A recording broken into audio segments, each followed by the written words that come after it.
But it's padding, but it doesn't work. I think that's the problem. I don't mind it being a bit of padding, but it's too silly, too sanitized. I think having Painful and Richard wandering around 20th century Windsor or wherever, I think it's fun. I like that. But these two goons who they don't even murder, it just felt just out of sync.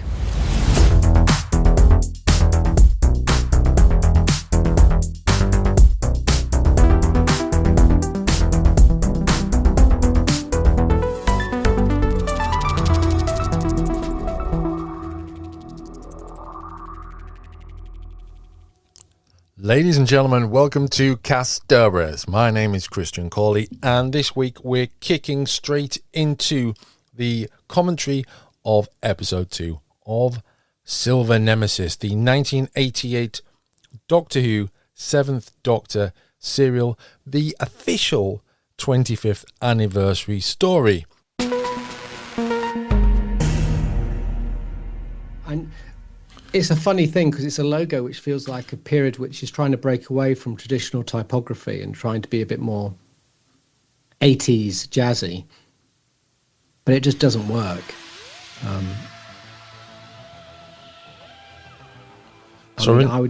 I'd rank it below even the 2005 logo, which is absolutely terrible. Yeah. So here comes the police box. Yep. Oh, mine's just appeared before yours. So we're into episode 2 of Silver Nemesis now, as part of our commentary, talking over the television. I really hate it when people talk over the television, but if you're joining us for this, the title sequence is just about to finish, and Silver Nemesis by Kevin Clarke has appeared on the screen. And Kevin Clarke actually appears as a tourist in the Windsor Castle scenes. Oh, I didn't know that. It's funny about people talking over stuff. I've long-term listeners to this garbage heap of a podcast may remember Magnus, and I've been watching Babylon 5 with Magnus. We've not seen it before, and watching it while they're on Discord, and can tell they don't want to talk while they're watching it. Well, I do. Yeah. Because some people just like to sit and absorb, even if first time, second time, they just like that approach. I like to explore what it's making me feel and think. Cybermen. Again, I didn't mind this update. The the gloves I thought were kind of fun.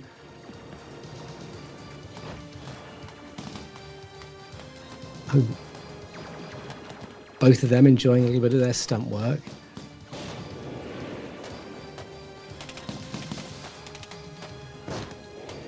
Again, what is this place? I mean, I know it's a hangar, but you know, that wreck of a car which they've just been hiding behind. Oh, McCoy is massively dirty there. Yeah. Look at his jacket. Yeah. I'm just going to have a look at the production notes. I always assumed it was some sort of Dockland area. It doesn't actually say... Oh, right, okay. The Doctor and Ace meet and combat the Cybermen on the site that later became the Millennium Dome. Really? Yeah. Ah.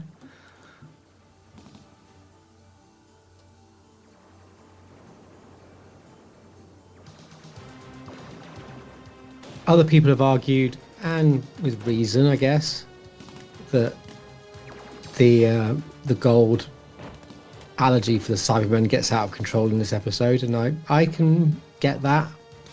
Yeah, I'm not against that argument.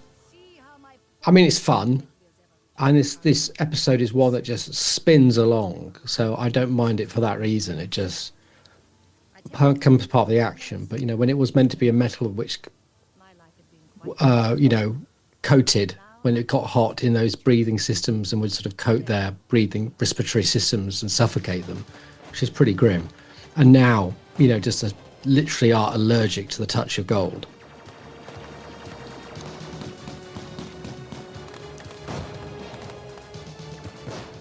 But in a weird way, I kind of like that, especially at this point with Silver Nemesis, and they are silver, and their enemy is gold. There's a weird sort of like a metaphysical, I don't know. The only substance to which they are vulnerable.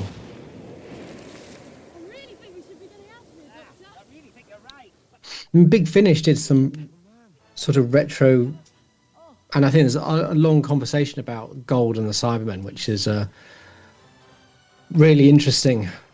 I'm trying to remember the details of it, about how that allergy appears and why. Because, at some points it's obviously not really there. This was an interesting thing as well from a nerdy point of view, that if something's attached to the TARDIS, it will go with the TARDIS. The arrow in the... yeah.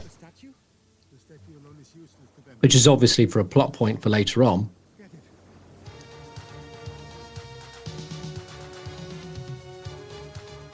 But one would argue, a plasmic shell, which is a facade of wood/concrete, you wouldn't think that an arrow with a with a soft gold tip would perhaps probably not break it. But okay. In fact, I'd worry that it would even real wood. Yes, very true. A lot of low angles of Cybermen in this to try and make them look taller. Yeah. Which I respect. So this is. I was going to say they've repainted them, haven't they? They're very shiny in this as well. Again for the silver. I remember when I first rekindled my appreciation of Doctor Who, or rather, I wasn't even that really. It was just I rediscovered it in 1994 via a special edition of Doctor Who magazine, which was a part Silver Nemesis and part Unearthly Child. It was like split down the middle, and you'd flip it over, so like you'd turn it over, and there's a lot of like the publicity shots and off camera shots and stuff in there, and I remember really liking the design of the Cybermen in it, and the little Cybercon dock thing that they've got. It's not a cyber control. Is it called a cyber controller? I can't remember in the dialogue or not. It's basically like a little six-sided thing that they have that is quite narrow on that. I just really appreciate the whole design of it, and the magazine really. I spent a lot of time poring over the details.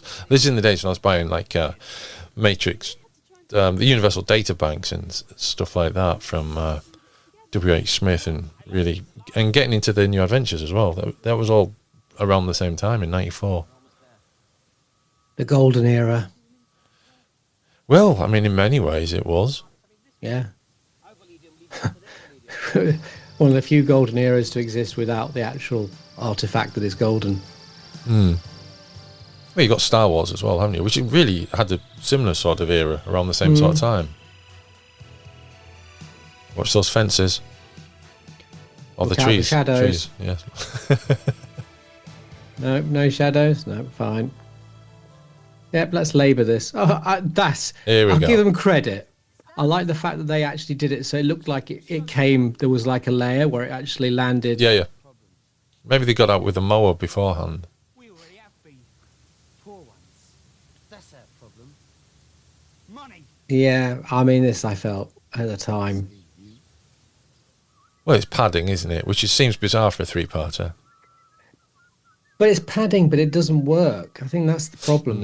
I don't mind it being a bit of padding, but it's too silly and too sanitized. I think that they just shouldn't have done it. Having Painful and Richard wandering around 20th century Windsor or wherever, I think it's fun. I like that. But these two goons who they don't even murder, which is really what Richard would do, it just felt just out of sync.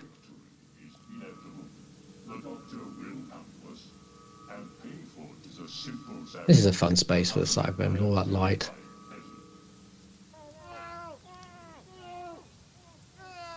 These costumes must have been a pain. So this... Yeah, but burn their clothes, why not?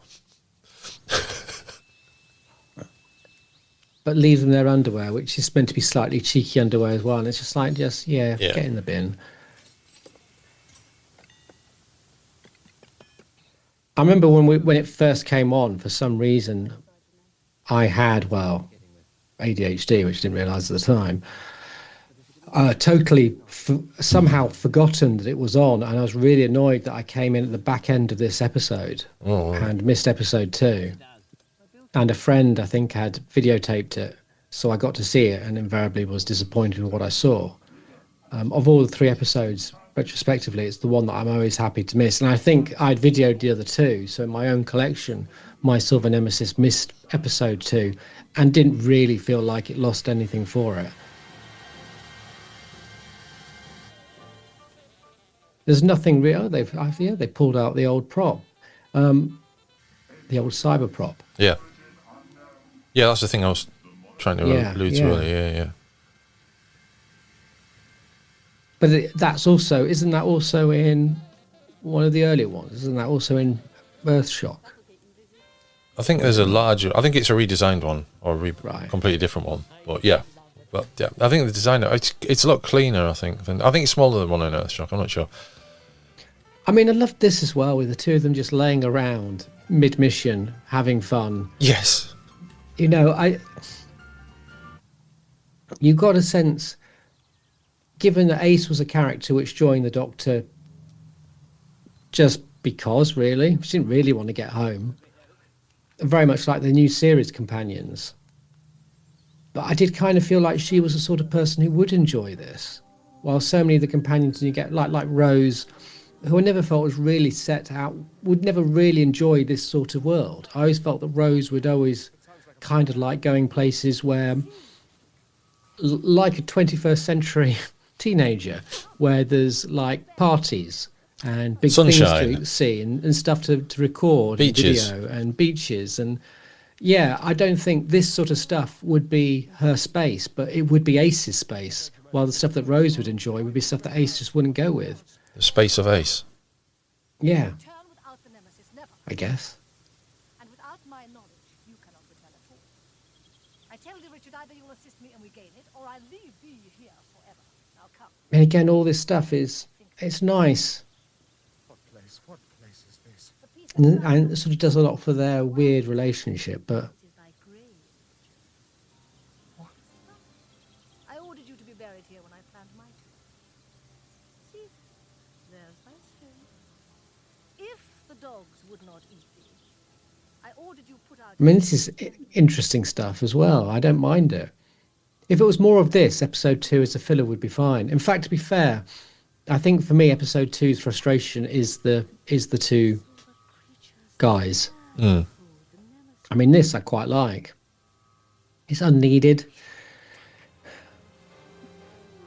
It is, but it adds some. Yeah, but it adds the whole challenge of what's happening and whether they might actually be successful as well. If he's going to die in whatever year and he's in the future at the moment, then presumably he's going to get home. So maybe, Which he does. Which he does, yeah, as we know. But it adds to the tension a little bit. Death is but a door. But I also love, again, and I suppose I've always loved the escapism in TV where you can go to different places. On a small scale, there's just so much variety in this story. Yeah. Where you think Doctor Who, as we've said before, traditionally is always like 3 studio locations largely, and then running between the 3 of them for various reasons. You know, where this show starts, I mean, to a degree, yeah, it does go back to there at the end, but, you know, the bits in the countryside here with them langering around, I can't say it, the jazz piece, lounging, thank you, the crypt, the Nazi home base, you know, there's just so many little, Windsor Castle. It's actually Arundel. I think it's Windsor from the long shot, but once they're actually on location, it's Arundel. I think the fascinating which I've never been to. Again, is for the sake of the story to some degree. Cybermen are just wandering around. No police. No concern from anyone. No one sees any of this. Well, yeah, there's no explanation of how they get from A to B either, is there? Other than their big space. Well, I mean, it's got to be their spaceship, hasn't it? So there is an explanation, but like no one's noticing it. Is the takeaway from that? So I suppose you've got to argue that you're in a place where there's no internet, there's no like social ability, social alert system like you'd have now, because someone would see this, snap it on their phone, it'd go up, news would pick it up. Yeah. So if the police don't see it, if people don't report it, like the bit at Canary Wharf, no one would have probably seen that. Now they're in the countryside, no one would really see that. And we imagine that the ship has some sort of cloaking facilities in terms of radar and the like. So well, we'll find out that later on. So yeah. So in a weird way, yeah, they could wander around to some degree with no Yes. engagement of even unit. Destroy them. Destroy them.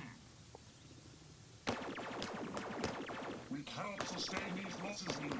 We must withdraw now. I mean, the funny thing is, for me, if I was a Cyberman and I was aware that the touch of gold, be it a propelled coin or an arrow, could kill me, I'd perhaps wear a leather jacket. Maybe. Or have yeah. not a weakness on my right That's in front what I mean. of me. Yeah. I would even consider getting a ceramic plate. A ceramic plate. Taping it. Or maybe even, and hear me out, a cricket bat. They are set up at the moment for cricket bats. Whether they realise it or not, those gloves are perfect somehow.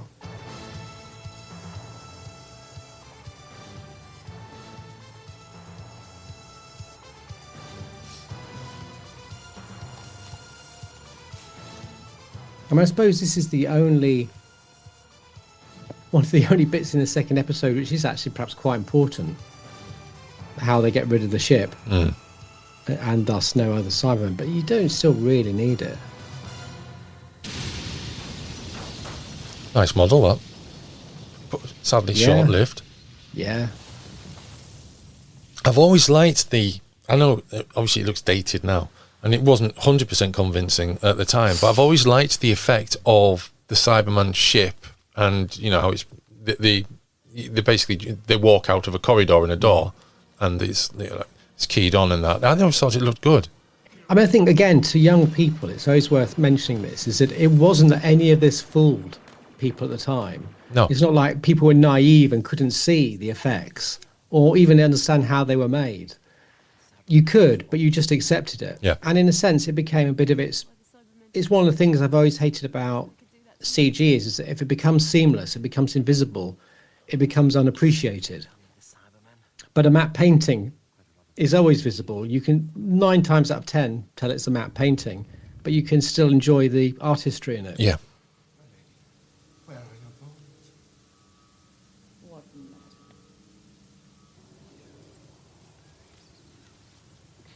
What happened to the actor who's playing Richard? I think he passed away a few years ago. Oh, that's a shame. If I remember rightly, Gerard Murphy passed away in 2013. He's from Northern Ireland. No. I don't recall seeing him in much. No, but he's then I was never... lot of theatre. Lots of theatre. Yeah. That does not surprise me. No. We want to talk to you. I don't know if you're familiar with It's funny to think this would have been the last appearance of the Cybermen till Age of Steel, Rise of the Cybermen. Yes. Cybermen Age of Steel. Apart from that head in Dalek. Yes, that is true. And it's also the last appearance of Anton Diffring, who made lots of movies in which he played Nazis. We shall fulfill his vision and reign over this world. Although, he was German. Yeah, I was wondering whether he might actually be in Belgium, but no, he was actually he was I was German. going to say it's an unexpected career trajectory. You perhaps wouldn't predict. But she's armed with the most primitive. Well, certainly later on, because he was German, so maybe you think, well, maybe I don't want to do that after everything that's happened. And he was born in 1916, so his early life. Can remove her for you. But then He was Jewish, so But I mean, at least he's German with yes, Michael Shard and his continual appearances as Hitler through his career. He wasn't even German. He just had the look, which is probably a weird thing to feel.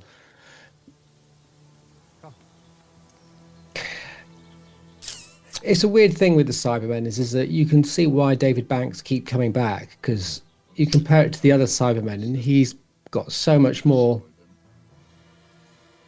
so much more in the space than the others are. Yes, They're he just does, sort of yeah. standing. He's acting through that. It's just an interesting thing about Anton Diffring. He actually worked for the War Office as an interpreter during World War II. But according to the scanner, there's nothing there. Then the scanner's wrong. That lot were only the advanced party. Out there somewhere's entire cyber force. This is the weird bit for the outro of 2, where he spots a chameleon, Because it's 1980. or he spots a lizard and thinks that they're a chameleon and thinks they're cloaks. The Nemesis generates destruction. Now, Yeah. I'm pretty sure I've never seen in this country. That brings it back to Earth every 25 years. Is it just meant to be a lizard and then he makes the leap? I think it is meant to be a lizard and he makes a leap, yeah. It's a big leap. It is, well, it's not a Well, huge leap. Hitler annexes Austria. Or is it just that the lizard just has the mottling that's similar to the wood and therefore... We'll find out in a moment, won't we? Maybe. Maybe. Yeah, it's coming up soon. We're almost at the end of 2, Yes. I'm sure. Yeah. There's nothing else that can happen. But your bones, my lady, they should be buried. Yeah, 70s and 80s TV lived and died by reflective surfaces, which you could reflect light on and for it to bounce back. We have but one left, my lady, and I don't think our arrows can stop these weapons anyway. Reflective paints and stuff. And See, lady, we have no chance. Nonsense! You cannot take the Nemesis. No, now it is mine. Not for nothing did I design my own tomb. Death is but a door. I always knew I cheated. Here, help me with the statue. see, it's interesting again how... Do we see him fire any arrows into people? I don't think we do, even though we assume there he might have hit someone.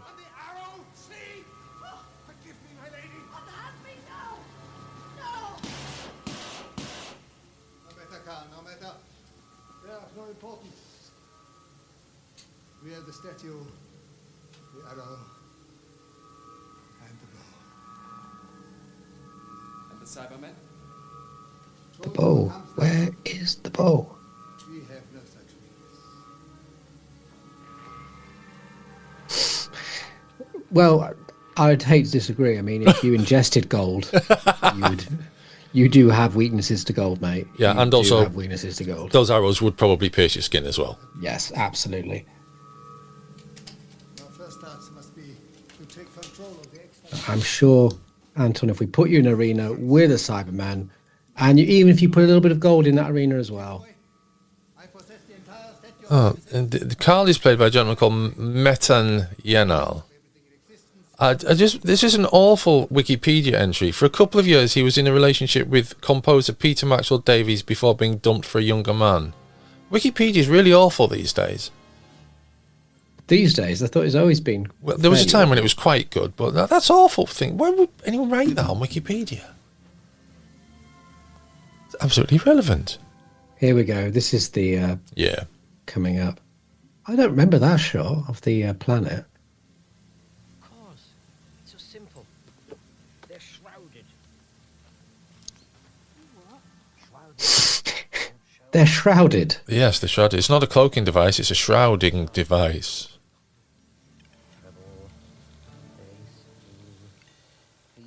But I still find that lizard a really odd point of connection. Balance. I wonder if it sort of felt better in the script than it did actually when you... Yeah. But it worked, I guess. Cyber warships. Thousands of them. I find, and I always did, those warships really hard to discern their shape. They seem to be long and thin, but it's not... I can't really work out what they are. I think maybe they made half of a design and then stuck it together in several places and then had the other half just at the edge of the screen. Perhaps. Perhaps. Perhaps. I don't know.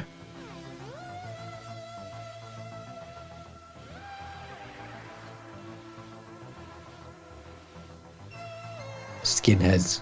They were labelled as skinheads. Of course they were.